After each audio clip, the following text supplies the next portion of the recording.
अस्सलाम वालेकुम। Aplastic anaemia किसे कहते हैं? आम हालात में हमारे हड्डियों में जो गोदा होते हैं जिसको बोन मैरो कहते हैं, इसी बोन मैरो में हमारे जिस्म की जितनी भी ब्लड सेल्स है, आरबीसी है, प्लेटलेट्स है या डब्ल्यूबीसी है, ये सारे उधर बनते हैं। लेकिन बाज़ हालात में ये बोन मैरो ये काम छोड़ जाते हैं और उनमें से आरबीसी, डब्ल्यूबीसी, प्लेटलेट्स कुछ भी नहीं बन पा रहे होते, तो इस हालात को एप्लास्टिक एनीमिया कहते हैं।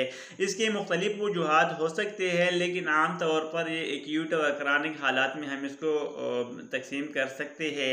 इसके जो फैक्टर या जो काज होते हैं, ये अगर रिवर्सिबल हो तो फिर ये काम शुरू कर जाती है बोन मैरो, लेकिन अगर इरिवर्सिबल हो तो फिर ये काम नहीं का फारे होती। तो जब भी सीबीसी या एचबीसी या ब्लड रिपोर्ट में डब्ल्यूबीसी, प्लेटलेट और आरबीसी या एचबी सारे कम हो, तो इन हालात को एप्लास्टिक एनीमिया कहते हैं और अपने मुतल्लिका हेमाटोलॉजिस्ट या जो भी डॉक्टर हो उससे मशवरा करनी चाहिए, ताकि अगर वो फैक्टर जिसमें इन्वॉल्व हो और वो रिवर्सिबल हो तो वो जल्दी से हटाया जाए, तो इम्कान है कि मरीज़ ठीक भी हो जाए और आम हालत में आ जाए।